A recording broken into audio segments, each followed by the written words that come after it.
Hello and good evening everyone, welcome to future cool. आप सभी का फ्यूचर कूल के एप्लीकेशन पे बहुत बहुत स्वागत है। कैसे हैं आप सब लोग?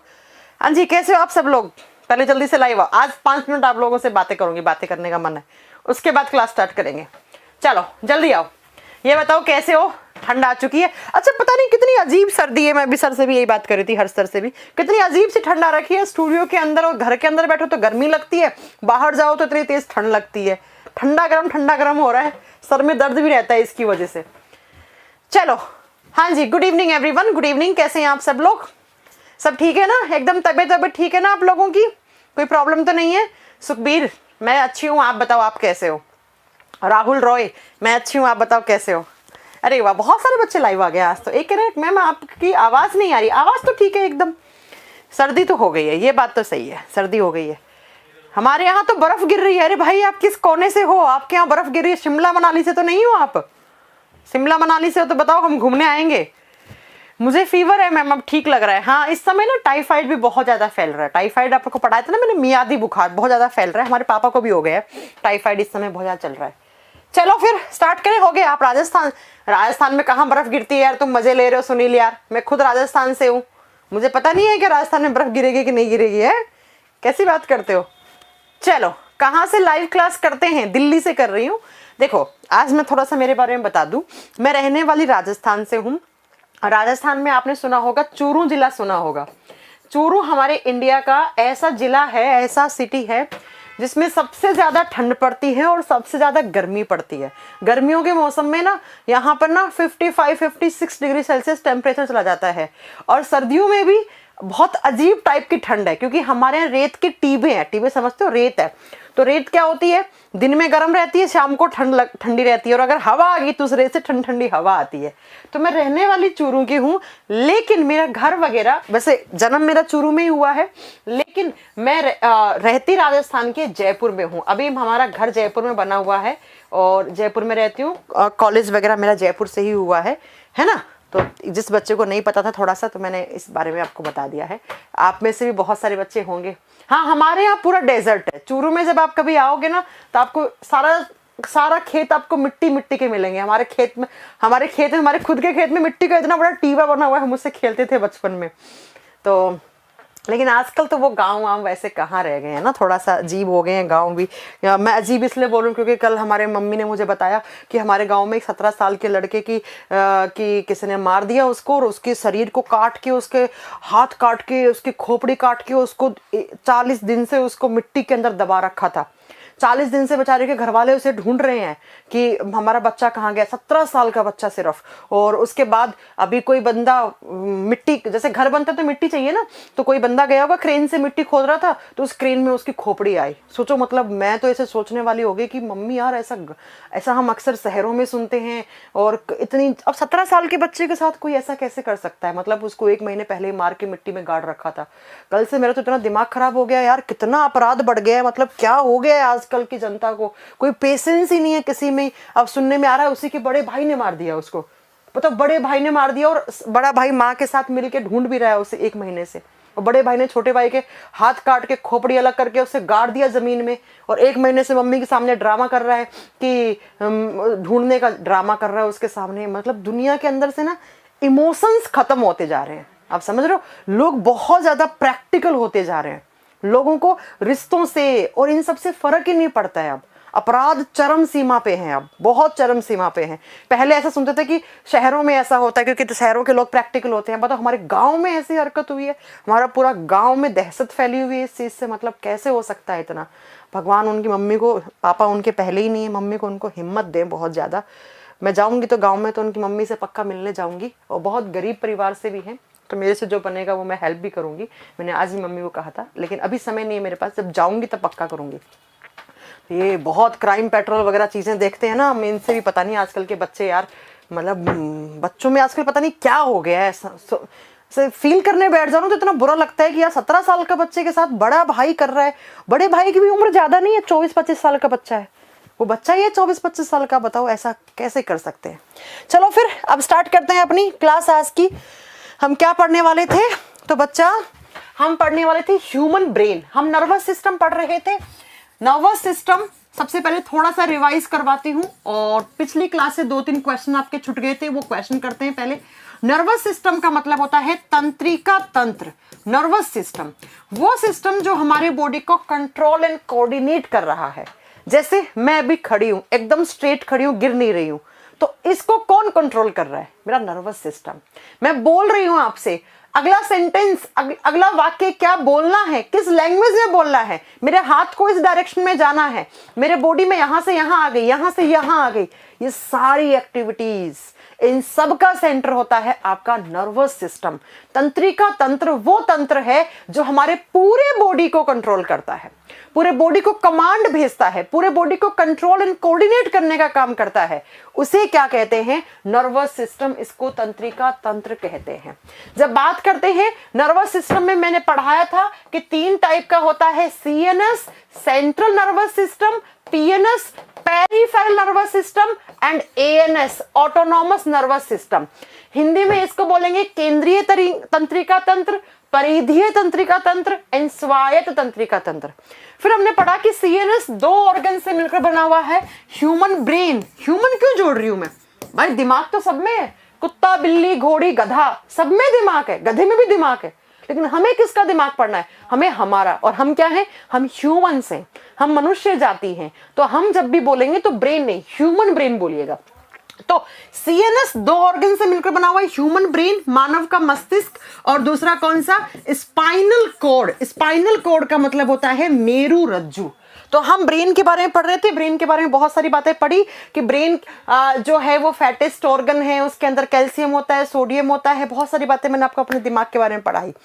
अब बच्चा, जब दिमाग का आप डायग्राम बनाते हो तो कैसा दिखता है, यहां से क्वेश्चन बनेगा। प्लीज इसे ध्यान से समझने की कोशिश कीजिएगा, ठीक है? इसको समझने की कोशिश कीजिए। केमिस्ट्री क्लास लग जाएंगी बहुत जल्दी। निशा अभी रुक जाइए थोड़ा, अभी जो पढ़ाया जा रहा है आप उसको पढ़िए, ठीक है? एक बारी में सारा कुछ नहीं पढ़ा सकता है कोई भी टीचर, थोड़ा पेशेंस रखिए। केमिस्ट्री पढ़ाती हूँ तो बायो कब पढ़ाओगे, बायो पढ़ाती हूँ तो केमिस्ट्री कब पढ़ाओगे? चलिए सुनिएगा, ये है internal structure of the brain. हमारे दिमाग का आंतरिक संरचना। हमारा दिमाग, अगर आप इस खोपड़ी को हटा के अपना दिमाग निकालोगे तो कुछ इस तरीके का दिखेगा। अब बच्चों, इसमें से कैसे क्या, आप पहले इसको सिर्फ आप देख लो कि कैसा दिखता है। ऐसा हमारा दिमाग दिखता है। अखरोट खाया ना आपने, अखरोट का छिलका हटा दो, उसके बाद अखरोट कैसा दिखता है दिखने में, ठीक वैसे ही हमारा दिमाग दिखता है। तो हमारे दिमाग की जो तुलना है वो हम अखरोट से करते हैं, ठीक है?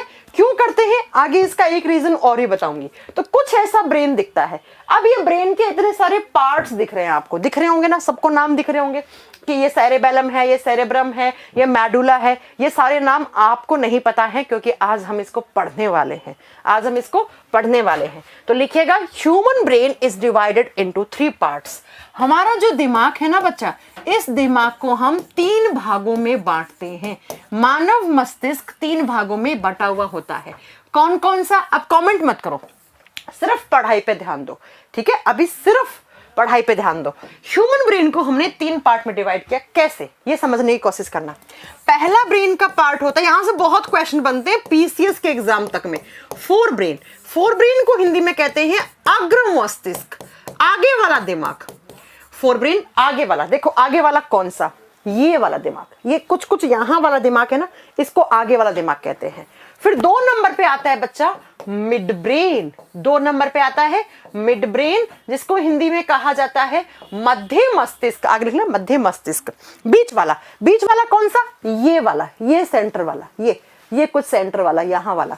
और जो पीछे होता है उसको कहा जाता है हाइंड ब्रेन, और हिंदी मीडियम वाला बच्चा लिखेगा पोस्ट मस्तिष्क। 3 भागों में आपने बांट दिया। पीछे वाला कौन सा? ये आपका पीछे वाला दिमाग है, ये पीछे वाला, राइट? तो हमारा ब्रेन 3 भागों में बंटा हुआ होता है, fore brain, mid brain, hind brain. अब मैम एग्जाम में क्वेश्चन कैसा? 2 क्वेश्चन यहां से बनेंगे। हमारे ब्रेन के सबसे बड़े हिस्से का नाम बताओ और हमारे ब्रेन के सबसे छोटे हिस्से का नाम बताओ। तो इसके आगे लिख लेना, ये हमारे ब्रेन का सबसे बड़ा भाग है, largest part of our brain. ये हमारे मस्तिष्क का सबसे बड़ा भाग है, सबसे बड़ा भाग। फोर ब्रेन सबसे बड़ा होता है, और सबसे छोटा कौन सा होता है? Mid brain. It is the smallest part of our brain. यह हमारे ब्रेन का सबसे छोटा भाग होता है। 2 क्वेश्चन एग्जाम में आगे कर डालोगे, ठीक है मैम, कर देंगे। चलो एक बार डायग्राम से दिखाती हूँ फोर ब्रेन कौन सा होगा। ये फोर ब्रेन है, ऐसा फूल जैसा बना हुआ, ठीक है, और यहाँ पर मिड ब्रेन होता है और ये पीछे वाला हिंड ब्रेन है, ये पीछे में हिंड ब्रेन में है, ठीक है बच्चा। अब ये हो गए 3 पार्ट। अब ये पार्ट्स भी आगे सब पार्ट्स में बंटे हुए होते हैं, ये भाग भी आगे उप भाग में बंटे हुए होते हैं। कैसे? तो बच्चा ये जो हिंड ब्रेन है इसको आगे 3 भागों में बांटते हैं हम। इसके 3 सब पार्ट्स हैं। कौन कौन से? नाम लिखो। पहला पोन्स वेरोलाई, एक नंबर पे आएगा पोन्स वेरोलाई, सेम नाम हिंदी में है। कुछ बुक्स में इसको सिर्फ पोन्स लिखा हुआ मिलेगा, वो भी सही है, लेकिन पूरा नाम इसका पोन्स वेरोलाई होता है। सेरेब्रम, हिंड ब्रेन को हम, पश्च मस्तिष्क को हम अगेन 3 सब पार्ट्स में डिवाइड करते हैं। पोन्स वेरोलाई, कुछ बुक्स में सिर्फ पोन्स मिले तब भी समझ जाना कि इसी को ही लिखा हुआ है। दूसरा है मेडुला ऑब्लंगेटा। अब थोड़े नाम टफ लगेंगे आपको बोलने में। मेडुला ऑब्लंगेटा, सेम नाम हिंदी में है। कभी कभी बुक्स में सिर्फ मेडुला लिखा हुआ मिलेगा, तो भी आपको समझ जाना है कि वो बात किसकी हो रही है, इसी की हो रही है। मेडुला ऑब्लंगेटा 2 नंबर पे, शॉर्ट फॉर्म में एमओ लिखा हुआ मिलता है इसको। 3 नंबर पे जो आता है उसको कहा जाता है सेरेबैलम। 3 नंबर पे आता है उसको बोलते हैं सेरेबैलम। हिंदी में लिखेंगे अनुमस्तिष्क। हिंदी मीडियम वाले बच्चों ने पढ़ा होगा, अनु को पीछे बोलते हैं, प्रे को आगे बोलते हैं, ठीक है। तो हिंड ब्रेन को हमने 3 भागों में बांट दिया, पोन्स वेरोलाई, मेडुला ऑब्लंगेटा, सेरेबेलम। कभी कभी एग्जाम में यहां से क्वेश्चन आ जाता है, पता है आपको क्या क्वेश्चन आता है कि कौन सा एक भाग हिंड ब्रेन का नहीं है, तो आपको ये याद होना चाहिए। मिड ब्रेन का कोई सब पार्ट नहीं होता, मैंने कहा ना ये सबसे छोटा है, इसके आगे भाग नहीं होते, बस इसमें एक नाम आपको पढ़ना है, कॉर्पोरा क्वाड्रिजेमिना, वो आगे पढ़ाऊंगी हालांकि, ठीक है। इसका कोई पार्ट नहीं होता। फोर ब्रेन अगेन 3 पार्ट में बंटा हुआ होता है। कौन कौन सा? तो लिखिए, 1 नंबर पे आता है थैलेमस, नंबर 1 पे आता है बच्चा थैलेमस, थैलेमस। 2 नंबर पे आता है हाइपोथैलेमस, हाइपोथैलेमस, हाइपोथैलेमस। थैलेमस के आगे हाइपो लगा दो, सेम नाम हिंदी में है हाइपोथैलेमस, हाइपोथैलेमस, ठीक है। और 3 नंबर पे आता है सेरेब्रम। बच्चा कंफ्यूज नहीं होना है, वो सेरेबैलम है, ये सेरेब्रम है, और सेरेब्रम को हिंदी में लिखेंगे आप प्रमस्तिष्क, प्रमस्तिष्क। ये लो, तो मैंने कहा फोर ब्रेन की अगेन 3 पार्ट्स हैं, thalamus, hypothalamus, cerebrum. Mid brain का कोई ऐसा भाग नहीं होता है। हिंड ब्रेन में pons, medulla oblongata and cerebellum. ये सेरेबेलम है, बच्चा इसमें कंफ्यूज होता है, ये सेरेब्रम है। अब आपसे एग्जाम में क्वेश्चन पूछेगा कि इन सब पार्ट्स में सबसे बड़ा कौन सा है और सबसे छोटा कौन सा है, सबसे बड़ा कौन सा है और सबसे छोटा कौन सा है। तो सुनो बच्चों ध्यान से, ये सेरेब्रम लार्जेस्ट सब पार्ट है। आप बोलोगे मैम पार्ट या सब पार्ट? भाई पार्ट तो ये हो गए ना ब्रेन के, भाग तो ये हो गए ना, अब उपभाग, भाग का उपभाग है ना, तो ये होगा लार्जेस्ट सब पार्ट ऑफ आवर ब्रेन। पूरा लिख लेना आप, है ना। हमारे दिमाग का सबसे बड़ा उपभाग कौन सा हो जाएगा? ये बड़ा है, सबसे बड़ा सेरेब्रम है। सेरेब्रम इन सब में सबसे बड़ा होता है और ये 2/3 हिस्से को कवर करता है, याद रखिएगा, ठीक है। सेरेबेलम जो है वो सबसे छोटा उपभाग है, इट इज द स्मॉलेस्ट सब पार्ट। लिख लीजिए, इसके आगे लिखिए स्मॉलेस्ट सब पार्ट ऑफ आवर ब्रेन, हमारे दिमाग का सबसे छोटा उपभाग, सबसे छोटा उपभाग, ठीक है बच्चा। तो 4 क्वेश्चन आएंगे एग्जाम में, या तो पूछेगा कौन सा भाग किसका पार्ट है, किसका हिस्सा है, या सबसे बड़ा भाग, सबसे छोटा भाग, या सबसे बड़ा उपभाग, या सबसे छोटा उपभाग। ऐसे क्वेश्चन एग्जाम में देखने को मिल जाते हैं आपको। अब एक एक करके मैं इस डायग्राम में दिखाने की कोशिश करती हूँ आपको, ठीक है, देखने की आप कोशिश करना, ठीक है बच्चा। कहाँ पे क्या लिखा हुआ है देखो, थैलेमस लिखा हुआ है, इस चीज को थैलेमस दिखा रखा है। फिर एक जगह मिलेगा आपको हाइपोथैलेमस, ये रहा, ये हाइपोथैलेमस, और इसको दिखा रखा होगा, ये पूरा पार्ट होता है आपको 2/3 वाले में सेरेब्रम। ये जो हिस्सा है ना, ये इतना कलरफुल सा जो बना हुआ है, ये सेरेब्रम है। ये कौन सा हो गया? सेरेब्रम। कहीं लिखा नहीं है क्या? सेरेब्रम, ठीक है बच्चा। तो देखो सेरेब्रम, थैलेमस, हाइपोथैलेमस, तो ये जो हिस्सा है ये तीनों मिलकर क्या बनाता है? फोर ब्रेन बनाता है। भाई हमने यही तो लिखा, देखो फोरब्रेन, थैलेमस, हाइपोथैलेमस, सेरेब्रम। और ये सेरेब्रम सबसे बड़ा है, 2/3 हिस्सा है, तो ये रहा आपका 2/3 हिस्सा। ठीक है, तो सेरेब्रम, थैलेमस, हाइपोथैलेमस। ठीक है, ये क्या हो गया, ये आपका सेरेब्रम हो, आपका फोरब्रेन हो गया। मिड ब्रेन का कोई हिस्सा नहीं होता है, मैंने आपको पढ़ाया कि मिड ब्रेन का कोई हिस्सा नहीं होता है। और मिड ब्रेन कहाँ है, तो यहां देखने की कोशिश करना, ये रहा मिड ब्रेन आपका, इसका कोई हिस्सा नहीं है। अब सेरेबेलम, मेडुला और आपका पोन्स वेरोलाई, पोन्स वेरोलाई और सेरेबेलम और मेडुला, ये तीन मिलकर क्या बनाते हैं, आपका हिंड ब्रेन बनाते हैं, पश्च मस्तिष्क बनाते हैं।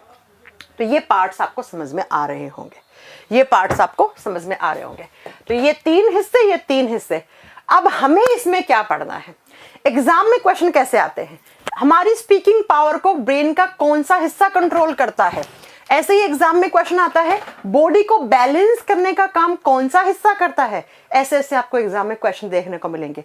तो इन सब के आपको फंक्शंस पढ़ने हैं। मैं कैसे पढ़ाऊंगी, ऐसे उल्टे पढ़ाऊंगी, ऐसे ऐसे। ठीक है, उल्टे कैसे मैम, पहले ये, फिर ये, फिर ये, फिर ये, फिर ये, फिर ये, फिर ये। तो एक नंबर पे डाल के लिखो, फंक्शंस ऑफ सेरेबेलम, लिखिएगा सेरेबेलम। बहुत गर्मी लगती है यार अंदर, तो सर फटने लग गया। अनुमस्तिष्क, अनुमस्तिष्क, देखो बच्चा सबसे छोटा होता है ना, तो इसका नाम क्या है सुनो, इसको कहा जाता है लिटिल ब्रेन, छोटा दिमाग। इसी दिमाग को हम कहते हैं लिटिल ब्रेन या छोटा दिमाग कहा जाता है इसको। आपने कभी सुना है कि फलाना इंसान बाइक से गिर गया और उसके छोटे दिमाग में चोट लग गई और वो मर गया। अच्छा, एक बॉलर थे ना, आपको याद होगा कि एक बॉलर को चोट लग गई थी पीछे और ऑन द स्पॉट उनकी डेथ हो गई थी। क्या नाम था उनका, आपने सुने होंगे ऐसी चीजें कि क्लास तो चल रही है, तो आपने कभी सुना होगा कि फलाना इंसान ऐसे सर के बल गिर गया और उसको कोई चोट नहीं लगी, कहीं से भी खून नहीं दिखा, किसी तरीके की कोई चोट नहीं है, लेकिन अंदरूनी चोट लगने से वो वहीं पर गिर के मर गया। ऐसे आपने सुन लिया होगा कभी, है ना। क्यों, आज मैं बताऊंगी इसका रीजन। तो इसको हम छोटा दिमाग भी कहते हैं। एक वो नाना पाटेकर वाला आपने सुना होगा, हाँ, फिलिप ह्यूज का क्या नाम लिख रहे हैं आप, ऐसे करके कुछ नाम था, है ना। तो उनको चोट लग गई थी, बॉल लग गई थी, बॉल ऐसे आके घल गई थी सर में पीछे की तरफ और उनकी ऑन द स्पॉट डेथ हो गई थी। ऐसे बहुत सारे केसेस होते हैं, लेकिन ऐसा क्यों होता है। और ऐसे नाना पाटेकर एक डायलॉग मारते हैं ना, आपने सुना होगा कि नाना पाटेकर क्या बोलते हैं, छोटे दिमाग में ना, तो वही छोटा दिमाग है ये। ठीक है, लिटिल ब्रेन, इसको छोटा दिमाग कहा जाता है। और दूसरा नाम इसका क्या होता है, इसका दूसरा नाम होता है ट्री ऑफ लाइफ, जीवन का पेड़। दोनों का आपको समझ में आएगा कि इनके नाम हैं क्यों ऐसे, अभी बताते हैं आपको। जीवन का पेड़ कहा जाता है, जैसे पेड़ जब तक जिंदा है तब तक सीधा खड़ा है, एकदम ऐसे खड़ा है स्ट्रेट, लेकिन मैं पेड़ को काट दूं बीच में से तो गिर जाएगा। ठीक ऐसे ही आप सीधे खड़े हो, लेकिन अगर मैं आपका छोटा दिमाग निकाल दूं आप गिर जाओगे, नीचे पड़ जाओगे। ऐसा क्यों, अभी बताएंगे आपको। ठीक है, अब बात करते हैं पहले कि इसके फंक्शंस क्या हैं, क्या क्या काम करता है हमारे ब्रेन का, ये हिस्सा क्या क्या काम करता है।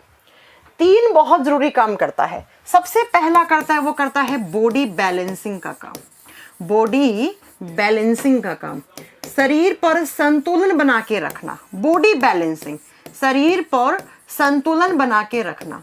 अभी मैं सीधी खड़ी हूं, आप बैठे होंगे या कुछ बच्चे लेट के पढ़ रहे होंगे, मैं गिर नहीं रही हूं, एकदम स्ट्रेट खड़ी हूं, ये देखो एकदम सीधी, यहां से यहां आ गई, मेरा बॉडी का बैलेंस नहीं बिगड़ा ना। मैं कार चलाऊं, स्कूटर चलाऊं, बाईसाइकिल चलाऊं, कुछ भी चलाऊं, मैं अभी हेलीकॉप्टर भी क्यों ना चलाऊं, मैं, मेरा बॉडी का बैलेंस नहीं बिगड़ेगा, क्योंकि अभी तक मेरा सेरेबेलम, मेरा अनुमस्तिष्क बहुत सही से काम कर रहा है। आप बैठ रहे हो, उठ रहे हो, भाग रहे हो, दौड़ रहे हो, बहुत तरीके से, अच्छे तरीके से खड़े हो, मतलब आपका बॉडी बैलेंस सही है। ठीक है, तो हमारे बॉडी का जो बैलेंस है उसको करने का काम सेरेबेलम का होता है। एग्जाम का यही क्वेश्चन आता है कि ब्रेन का कौन सा हिस्सा है जो बॉडी बैलेंसिंग का काम करता है। आपका आंसर बोर्ड पे है। दूसरा क्या काम करता है, दूसरा काम करता है ये मसल्स मूवमेंट को कंट्रोल करता है, मसल्स मूवमेंट पे कंट्रोल करता है। हिंदी में लिखोगे पेशीय संकुचन। आपके बॉडी में जहां जहां मसल्स हैं और मसल्स में मूवमेंट होता है, मैंने अपना हाथ ऐसे करा, ऐसे पसीना पहुंचा, कैसे भी, ये जो मूवमेंट हो रहे हैं ना, ये मेरी मसल्स की वजह से हो रहे हैं, मेरी मांसपेशियों की वजह से हो रहे हैं। मैं बोल रही हूँ, मेरे जबड़े दोनों हिल रहे हैं, ये मांसपेशियां यहाँ पर ये हिल रहे हैं। मूवमेंट जो भी होते हैं आपके बॉडी में, हलचल जो भी होती है, उठना बैठते समय जो भी आपके बॉडी में मूवमेंट आ रहे हैं, वो कौन करवाता है? वो मसल्स करवाती हैं। भाग रहे हो, दौड़ रहे हो, सो रहे हो, खेल रहे हो ना, जो भी आपके बॉडी का पोस्चर बन रहा है कुछ भी, तो वो पोस्चर बनाने का काम मसल्स का होता है। और उसको कंट्रोल कौन करता है? कमांड कौन भेजता है? आप कहोगे सेरेबेलम। जैसे अभी मैंने, मान लो मेरे पसीना आया तो मैंने ऐसे पहुंचा, तो इसी डायरेक्शन में मेरा हाथ क्यों गया? क्योंकि भैया अभी तक मेरा सेरेबेलम बहुत ठीक है, राइट। तीसरा इसका काम होता है स्पीकिंग पावर को कंट्रोल करना। तीसरा इसका फंक्शन क्या होता है? It controls on speaking power, बोलने की शक्ति को कंट्रोल करना। अभी मैं अगला सेंटेंस क्या बोलूंगी, किस लैंग्वेज में बोलूंगी, कितना बोलना है, क्या बोलना है, ये सब कौन डिसाइड कर रहा है? ये सब मेरा सेरेबेलम डिसाइड कर रहा है। तो 3 काम मेन होते हैं इस ब्रेन के। कौन कौन से? Body balancing, muscles movement, speaking power. ये तीनों फंक्शन कौन करता है? ये सेरेबेलम करता है, अनुमस्तिष्क करता है। पॉइंट क्लियर हुआ कि नहीं हुआ? हो गया। अब आपने एक सेंटेंस सुना होगा, do not drink and drive. शराब पीने के बाद गाड़ी नहीं चलानी चाहिए। क्यों नहीं चलानी चाहिए? क्यों? क्योंकि आपने शराब पी। शराब का मतलब आपने अल्कोहल ली, और जब जब आप अल्कोहल ज्यादा कंज्यूम करते हो, ज्यादा ले लेते हो, आप थोड़ी बहुत शराब पीकर तो आप मतलब अपना बैलेंस नहीं बिगाड़ते हैं। अगर आपने शराब ज्यादा पी ली है, एक्सेस अल्कोहल कंजप्शन कर लिया है आपने, तो बच्चा ये जो अल्कोहल है, इसके अंदर जो भी नशीले पदार्थ हैं वो हमारे ब्रेन तक आते हैं। और कौन से ब्रेन तक? सेरेबेलम तक आते हैं। और सेरेबेलम को कर देते हैं टेम्परेरी टाइम के लिए ब्लॉक, कुछ समय के लिए ब्लॉक कर देते हैं। आपने शराब पी ली, आपने बहुत ज्यादा पी ली, शराब में नशीले पदार्थ थे, वो नशीले पदार्थ आ गए आपके सेरेबेलम तक, और सेरेबेलम को क्या कर दिया? ब्लॉक कर दिया। अब भाई जब सेरेबेलम को ब्लॉक कर दिया कुछ समय के लिए, जब तक आपके शरीर में नशा रहेगा तब तक, तो आपके ये सारे काम ढंग से होंगे या नहीं होंगे? नहीं होंगे। इसलिए अगर आपने शराब पी रखी है तो आपके बॉडी का बैलेंस नहीं हो पाएगा। इसलिए लिखा रहता है do not drink and drive. अगर आप शराब पी के गाड़ी चला रहे हो तो आपका खुद का बैलेंस नहीं बन रहा है, तो आप गाड़ी का बैलेंस कैसे बना लोगे? और अगर आपके गाड़ी का बैलेंस बिगड़ा तो आपकी वजह से सामने वाला इंसान, जो बेकसूर इंसान है, उसके साथ कुछ भी अनहोनी हो सकती है। समझ रहे मेरी बात? इसलिए शराब पीकर गाड़ी नहीं चलानी चाहिए, पहला पॉइंट। दूसरा, अगर आपने ज्यादा शराब पिए हुए इंसान को कभी देखा होगा तो उसके बॉडी का बैलेंस नहीं बनता है, लड़खड़ा के चलता है, कहीं इधर गिरता है, कभी इधर गिरता है, कभी नाली के अंदर गिर जाता है, कीचड़ की नाली पड़ी है। ज्यादा पिए हुए इंसान को देखा होगा आपने। अब ज्यादा पिए हुए इंसान है, उसको आप कभी देखना, उसको ऐसे मार के आप इधर लात मार के इधर कर देना या इधर कर देना, कैसे भी, जिस डायरेक्शन में आपने उसको लात मार के इधर किया, जब तक उसकी उतरेगी नहीं शराब, तब तक वो उसी डायरेक्शन में पड़ा रहेगा। क्यों? क्योंकि उसकी मसल्स मूवमेंट को अच्छे से कमांड नहीं मिल पा रही है, तो उसका मसल्स मूवमेंट भी बिगड़ जाता है। इसलिए वो लड़खड़ा के चलता है, उसके बॉडी का पोस्चर नहीं बना पाता है। आप उसको चेयर में बैठाओगे, वो गिर जाएगा नीचे, लेट जाएगा वो वहां पे, है ना। और साथ में उसकी स्पीकिंग पावर पे भी उसका कोई कंट्रोल नहीं होता है। अपने आप को वो कुछ भी समझ सकते हैं, है ना, कुछ भी बोल सकते हैं, किसी को भी गाली दे सकते हैं, अपने पापा को कुछ नहीं समझेंगे, अपनी मम्मी को कुछ नहीं समझेंगे, कुछ भी बोल सकते हैं। अपने आप को वो उस समय प्रधानमंत्री समझ रहे होते हैं। समझ रहे हो? इसलिए शराब जब भी ज्यादा पीते हो, उसका इफेक्ट, आपसे एग्जाम में क्वेश्चन पूछेगा, after excess consumption of alcohol effects on which part of brain. ज्यादा शराब सेवन करने से हमारे ब्रेन के, हमारे मस्तिष्क के कौन से हिस्से पे प्रभाव पड़ता है? तो आपका आंसर सामने है बोर्ड पे। किस पे? अनुमस्तिष्क पे प्रभाव पड़ता है। पॉइंट क्लियर हो गया? एग्जाम में सीधा क्वेश्चन आता है यहां से। समझ गए मेरी बात? अब दूसरा सुनो। दूसरा, मैंने आपको एक चीज बताई कि अगर किसी इंसान के छोटे दिमाग में चोट लग जाती है तो वो इंसान मर जाता है ऑन द स्पॉट। कैसे मर जाता है? अगर किसी इंसान के यहाँ वाले हिस्से में चोट लगती है या किसी को बोल लगती है, किसी को पत्थर मारा आपने, इंसान को खून नहीं आएगा, है ना। हो सकता है खोपड़ी फट गई तो खून निकल जाएगा, क्योंकि मैंने पढ़ा था खोपड़ी में खून होता है, लेकिन खोपड़ी नहीं भी फटी तो भी उसकी अंदरूनी चोट लगने से डेथ हो जाती है। आपने कभी ये चीज़ देखी होगी, तो कोई इंसान बाइक पे बैठा था, तो बाइक पे क्या हुआ, दो लोग बैठे थे, बाइक पे अचानक से ब्रेक लगा, पीछे वाला इंसान ऐसे गिर गया सर के बल, और आगे वाला इंसान बच गया, पीछे वाला मर गया। क्यों मर गया? क्योंकि ऐसे सर के बल गिरा, और सर के बल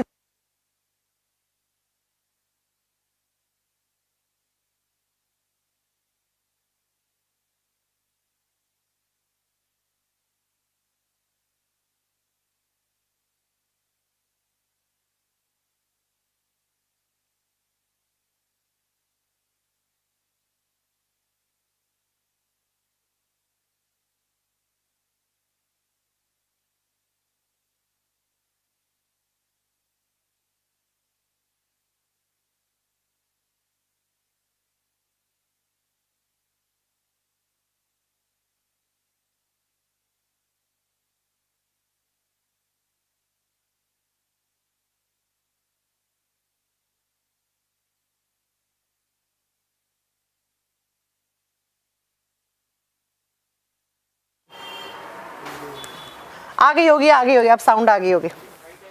हाँ जी, आ गई होगी, साउंड आ गई होगी ना, वो बैटरी खत्म हो गई थी।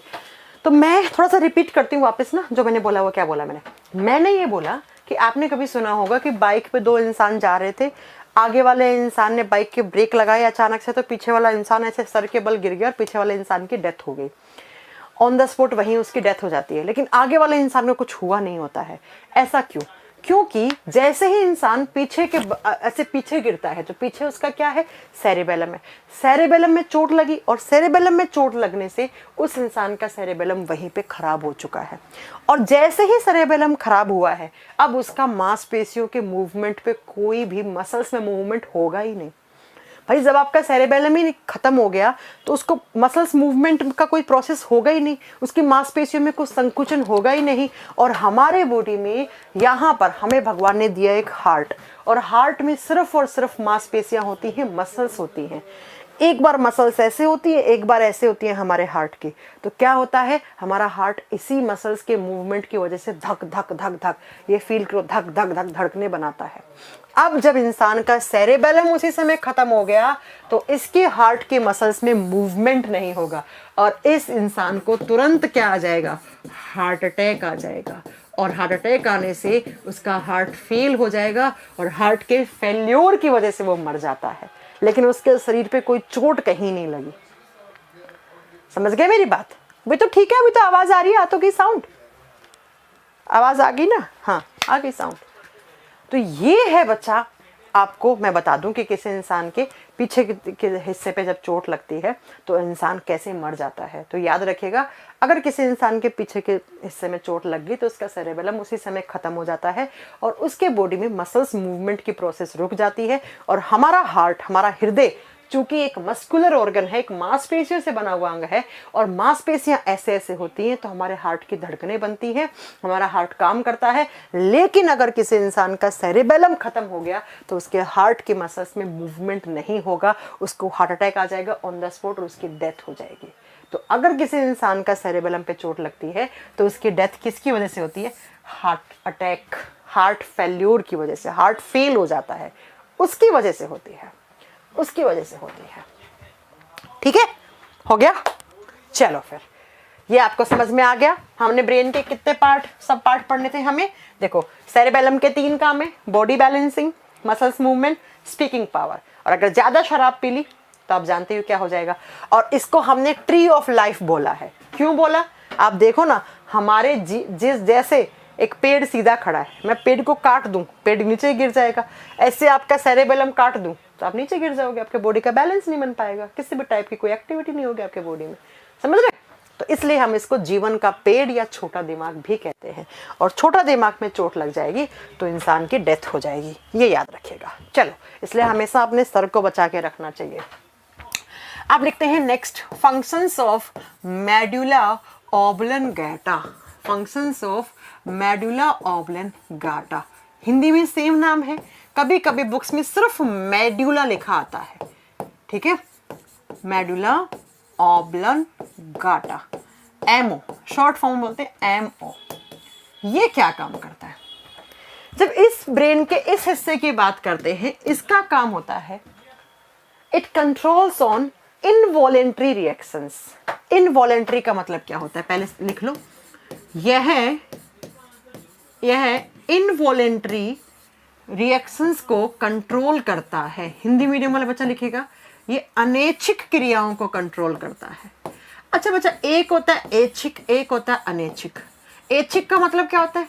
अपनी इच्छा से। अनैच्छिक का मतलब क्या होता है? हमारी इच्छा के विपरीत। जैसे मैं अपनी इच्छा से ये माइक यहाँ रख रही हूँ, मेरी इच्छा है, रख दिया तो रख दिया, उठाना है तो उठा लिया, ये मेरी इच्छा है। मुझे यहाँ से यहाँ आना है, यहाँ से यहाँ आना है, ये मेरी इच्छा है। दीज आर वॉलेंट्री रिएक्शंस, ये ऐच्छिक क्रियाएं हैं। लेकिन आप देखना, मेरा हार्ट अभी धक धक धक धक कर रहा है, आपका भी कर रहा होगा, तभी आप जिंदा हो। अगर नहीं कर रहा होता तो आप मेरी क्लास नहीं कर रहे होते। समझ रहे हो? क्या मैं अपने हार्ट की धड़कनों को रोक सकती हूँ? आज मैं सोच लूँ, अरे यार मेरा हार्ट बेचारा बहुत मेहनत करता है, 2 दिन तक इसको बोलती हूँ तुम आराम कर लो, मैं भगवान के पास चली जाऊंगी ना, नहीं कर पाओगे आराम। तो ऐसी रिएक्शंस जिनको आप चाहकर भी कंट्रोल ना कर पाओ, उनको इनवॉलेंट्री रिएक्शंस कहते हैं, उनको अनैच्छिक अभिक्रियाएं कहते हैं।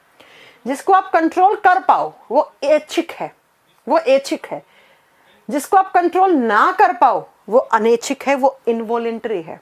और हमारे बॉडी में यही इनवॉलेंट्री रिएक्शंस होती हैं, ये अनैच्छिक अभिक्रियाएं होती हैं। तो एग्जाम में सबसे पहला क्वेश्चन क्या बन गया कि हमारे बॉडी में जितने भी इनवॉलेंट्री रिएक्शंस होती हैं उनको ब्रेन का कौन सा हिस्सा उन्हें कंट्रोल करता है। तो आपको क्या बताना है कि ब्रेन का कौन सा हिस्सा? मेडुला, मेडुला ऑब्लंगेटा अनैच्छिक क्रियाओं को या इनवॉलेंट्री रिएक्शंस को कंट्रोल करता है। ठीक है, अब बच्चा, ये इनवॉलेंट्री रिएक्शंस 2 टाइप की होती हैं, ये पढ़ना है आपको, यहां से एग्जाम में क्वेश्चन आता है। पहली जो होती है उनको बोलते हैं वाइटल रिएक्शंस। उनको क्या कहते हैं? वाइटल रिएक्शंस, जैविक अभिक्रियाएं।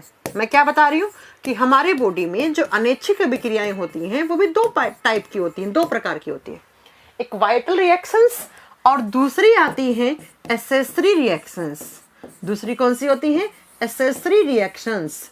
ऐच्छिक क्रियाओं को हम 2 भागों में बांटते हैं, जैविक अभिक्रिया और सहायक अभिक्रिया। जैविक अभिक्रिया और सहायक अभिक्रिया, इन दोनों में बेसिक डिफरेंस क्या है और क्वेश्चन कैसे आएंगे बताऊंगी, डोंट वरी। देखो बच्चा, वाइटल रिएक्शंस वो होती है जिनकी अनुपस्थिति में, जिनकी एब्सेंस में, मतलब जो नहीं हुई तो आप क्या हो जाओगे? आप मर जाओगे, आपके शरीर की मृत्यु हो जाएगी, आप मर जाओगे। ऐसी रिएक्शंस जो हमारे शरीर में हो रही हैं, इनवॉलेंट्री दोनों ही हैं, ये भी इनवॉलेंट्री है, ये भी इनवॉलेंट्री है, अनैच्छिक दोनों है। लेकिन ये वो अनैच्छिक अभिक्रियाएं हैं जिसमें से एक भी नहीं हुई तो आप मर जाओगे, मतलब जिंदा रखने वाली रिएक्शंस। जिनकी एब्सेंस में, यानी कि जो अगर नहीं हुई तो आपके शरीर की मृत्यु हो जाएगी, आपका शरीर मर जाएगा, आप मर जाओगे, उनको बोलते हैं वाइटल रिएक्शंस। और दूसरी कौन सी होती है? दूसरी कौन सी होती है आप बताओगे? एसेसरी रिएक्शंस, जिनकी एब्सेंस में आप मरते नहीं हो, आपका बॉडी मरेगा नहीं, मरोगे नहीं, मरोगे नहीं। मैं बहुत ही आसान भाषा में समझा रही हूँ, इससे आसान भाषा में कोई नहीं समझा के पढ़ा सकता है। ये कौन है? इसको ब्लॉक करना, रीजू कुमारी को। सो जाओ, तो सोना है तो काय को पढ़ने आए हो क्लास में, सो जाओ। तो मैंने क्या कहा? मेडुला हमारे शरीर के अंदर अनैच्छिक क्रियाओं को कंट्रोल करता है। अनैच्छिक क्रियाएं क्या होती हैं? जिन पर आपकी कोई इच्छा नहीं चलती, भाई वो अनैच्छिक है। ठीक है, अनैच्छिक क्रियाएं भी 2 प्रकार की होती हैं। एक ऐसी जिनमें से अगर एक भी नहीं हुआ तो आप मर जाओगे, आपके शरीर की मृत्यु हो जाएगी। दूसरी, जिनमें अगर नहीं हुए तो आपका शरीर मरेगा नहीं, आप बॉडी डजंट डाई, मरोगे नहीं। ठीक है, अब इनके एग्जाम्पल बताऊंगी तो आप बहुत अच्छे से समझ लोगे।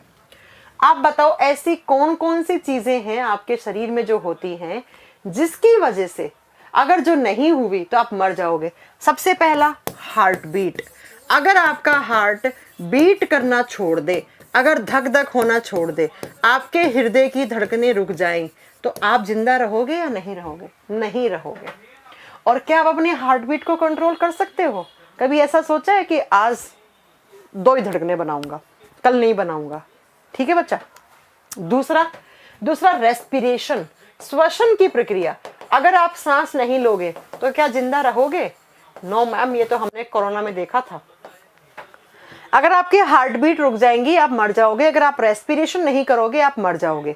तीसरा सुनो, अगर आपके बॉडी का डाइजेशन रुक गया, अगर आपके शरीर में पाचन की क्रिया को कोई रोक दे, आप मर जाओगे। अगर आपके बॉडी का ब्लड प्रेशर, आपके खून को प्रेशर नहीं मिला, बीपी रुक गया, रक्तचाप बोलते हैं इसको हिंदी में, आपका बीपी जिसको आप शॉर्ट फॉर्म में बोलते हैं, ब्लड प्रेशर आपका रुक गया, आप मर जाओगे। ठीक है, ऐसे ही नेक्स्ट लिखो एक्सक्रीशन। एक्सक्रीशन का मतलब होता है उत्सर्जन। ये वो रिएक्शंस हैं, अगर आपने इनमें से एक भी नहीं करी ना, आप मर जाओगे। एक और लिख लो, ब्लड सर्कुलेशन, खून का घूमना आपके शरीर में चारों तरफ। अगर रक्त का सर्कुलेशन रुक गया, ब्लड सर्कुलेशन रुक गया, तब भी आप मर जाओगे। अगर आपने अपनी हार्ट बीट को कंट्रोल करना चाहा, नहीं हो पाएंगी, आप मर जाओगे। रेस्पिरेशन को कंट्रोल करना चाहा, नहीं होंगी, मर जाओगे। डाइजेशन के बिना भी मर जाओगे। ब्लड प्रेशर, रक्त के चाप के बिना भी मर जाओगे। एक्सक्रीशन, उत्सर्जन के बिना मर जाओगे। ब्लड सर्कुलेशन यानी रुधिर के परिसंचरण के बिना मर जाओगे। इसका मतलब मैम ये जिंदा रहने के लिए जरूरी है। हाँ जी बच्चों, ये जिंदा रहने के लिए जरूरी है और आप इनको कंट्रोल नहीं कर सकते। इनको कंट्रोल कौन करता है? Medulla oblongata. कौन करता है? Medulla oblongata. आप नहीं करते इनको कंट्रोल, आपका कोई कंट्रोल नहीं है इनके ऊपर। आप खुद देख करके देख लो, सांस कंट्रोल करने की कोशिश करो, सफोकेशन फील होगा। ज्यादा देर तक कंट्रोल करा तो भगवान के पास पहुंच जाओगे। हार्ट बीट कभी कंट्रोल कर सकते हो? नहीं कर सकते। एग्जाम में क्वेश्चन है सीधा, एग्जाम में सीधा क्वेश्चन आता है, ब्रेन के कौन से हिस्से से ब्लड प्रेशर को कंट्रोल किया जाता है? न जाने कितनी बार स्टेट पीसीएस के एग्जाम का क्वेश्चन है, न जाने कितनी बार आया है, हमारे हार्ट बीट को कौन कंट्रोल करता है, ब्रेन का कौन सा हिस्सा करता है, पता नहीं कितनी बार क्वेश्चन आया है। समझ गए? तो ये वो रिएक्शन है जिनकी एब्सेंस में आप मर जाते हो, इनको वाइटल रिएक्शंस कहते हैं। दूसरी तरफ है एक्सेसरी रिएक्शन, सहायक क्रियाएं, जो इनवॉलेंट्री तो हैं, जो अनैच्छिक तो हैं, लेकिन अगर ये नहीं हुई तो आप मरोगे नहीं। कंट्रोल नहीं कर सकते आप इनको भी, लेकिन नहीं हुई तो मरोगे नहीं। फॉर एग्जाम्पल, चलो बताते हैं आपको। एग्जाम्पल लिखो, जैसे हिकअप्स। हिकअप्स का मतलब होता है हिचकी आना। क्या हिचकी आने पर आपका कोई कंट्रोल है? आज तो मैं 20 हिचकी लूंगा, तो ले लो, ले सकते हो क्या? नहीं ना। लेकिन अगर हिचकी नहीं आई तो क्या मर जाते हो क्या? नहीं ना। तो ये कैसी रिएक्शन है? These are accessory reaction. Next, sneezing, छींकना। छींकना, आज तो मैं 50 छींक लेना चाहता हूं यार, लेकिन अगर छींके नहीं आई तो क्या मर जाते हो? और छींक ले भी सकते हो क्या अपनी मर्जी से? नहीं ना। नेक्स्ट लिखो, स्नोरिंग, खराटे लेना। खराटे लेने पे कोई कंट्रोल है आपका? नहीं यार, बहुत सारे लोग इतने बुरे तरीके से खराटे लेते हैं कि उनके आसपास कोई सो भी नहीं सकता। खराटे लेना, लेकिन खराटे लेने के, अगर खराटे किसी को नहीं आते, जैसे मुझे नहीं आते, तो क्या मैं मर रही थोड़ी हूँ, है ना। नेक्स्ट आप लिखो कॉल्ड एंड कफ।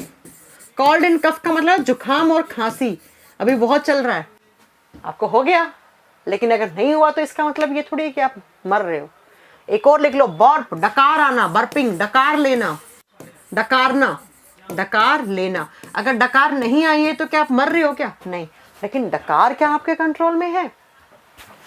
कंट्रोल में तो नहीं है ना, नहीं है ना। तो यही एग्जाम के क्वेश्चन देख लो। हिकअप्स एंड स्नीजिंग ब्रेन के किस हिस्से द्वारा कंट्रोल किया जाता है?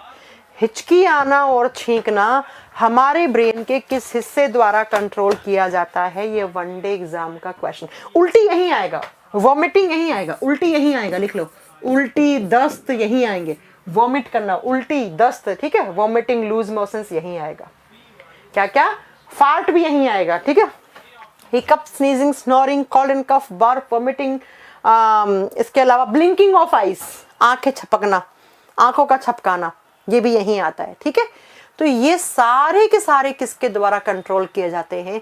इनमें से आपके सामने कोई भी एग्जाम में आ जाए, आपका आंसर चेंज नहीं होगा, आपका आंसर एक ही होगा, और वो क्या होगा? एमओ। एमओ का मतलब मेडुला ऑब्लंगेटा। और जो सबसे ज्यादा रिपीटेड क्वेश्चन है वो मैं आपको बता देती हूँ। सबसे ज्यादा रिपीटेड क्वेश्चन है वो ये है, एक तो ये है ब्लड प्रेशर वाला, एक हार्ट बीट वाला, और एक ये हिकअप्स एंड स्नीजिंग वाला, कि ब्रेन के कौन से हिस्से द्वारा कंट्रोल किया जाता है। ये सबसे ज्यादा पूछे जाने वाले क्वेश्चन है वनडे एग्जाम के। तो हमने ब्रेन का कौन कौन सा हिस्सा पढ़ लिया, चलो एक बार रिवाइज करें हमने क्या पढ़ा, नहीं तो तुम लोग पीछे का भूलते जाओगे। मैंने कहा हिंड ब्रेन को 3 हिस्से में बांटते हैं, पोन्स, मेडुला, सेरेबेलम। फिर मैंने कहा हम ऐसे पढ़ेंगे। सेरेबेलम ने क्या काम किया? बॉडी बैलेंसिंग का, मसल्स मूवमेंट, मांसपेशियों पे संकुचन, बोलने की शक्तियों को कंट्रोल करा। मेडुला ने अनैच्छिक क्रियाओं को कंट्रोल किया, इनवॉलेंट्री रिएक्शन को कंट्रोल किया। इनवॉलेंट्री 2 टाइप की होती हैं, वाइटल एंड एसेसरी, जैविक क्रियाएं और सहायक क्रियाएं। तो इनसे क्वेश्चन बनने वाले आपके ये रहे। ठीक है। अब तीसरा कौन सा है? पोन्स वेरोलाई। हिंड ब्रेन का तीसरा हिस्सा कौन सा है? पोन्स वेरोलाई। तो पोन्स वेरोलाई पढ़ेंगे हम अगली क्लास में। एक क्लास में ज्यादा पढ़ लोगे तो प्रॉब्लम हो जाएगी। पोन्स के बारे में हम नेक्स्ट पढ़ेंगे कल तो मैं क्लास लूंगी, परसों मैं क्लास नहीं लूंगी, क्योंकि परसों मुझे एक शादी में जाना है, मेरी फ्रेंड की शादी है यहीं, तो मुझे वहां जाना है। ठीक है। ये क्लास कहाँ से हो रही है? ये क्लास स्टूडियो से हो रही है, जो स्टूडियो दिल्ली के मुखर्जी नगर में है। मैम अपेंडिक्स क्या होता है? आगे पढ़ाएंगे आपको अपेंडिक्स क्या होता है। ठीक है। ओके। तो ये आ गया आपका ब्रेन। और ये मैं आपको पहले बता चुकी हूँ कि मेमोरी बूस्टर बैच नंबर 4 आएगा, जिसका डेमो आपके बैच में 18 दिसंबर को होगा।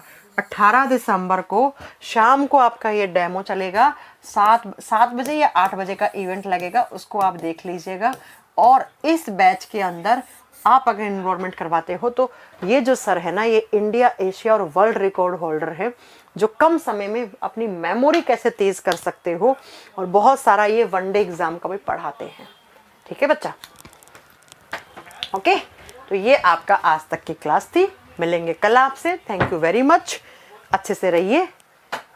अरे यार, मेरे को डाउट क्लास भी तो लेनी थी आपके बैच में। टेम्परेचर आगे आएगा।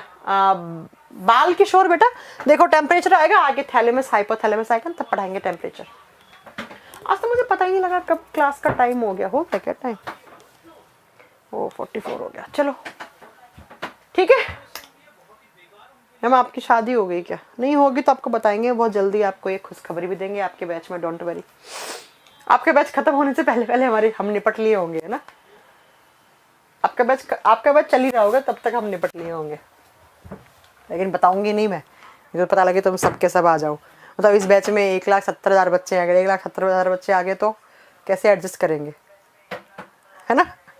चलो ठीक है, मिलते हैं आपसे नेक्स्ट क्लास में। आज के इतना बहुत है। और 18 दिसंबर की डेट नोट करना, शाम की 7 या 8 बजे का इवेंट लगेगा उस बैच के। उसमें आपको सर बताएंगे कैसे क्या पढ़ाना है आपको पूरे बैच के बारे में।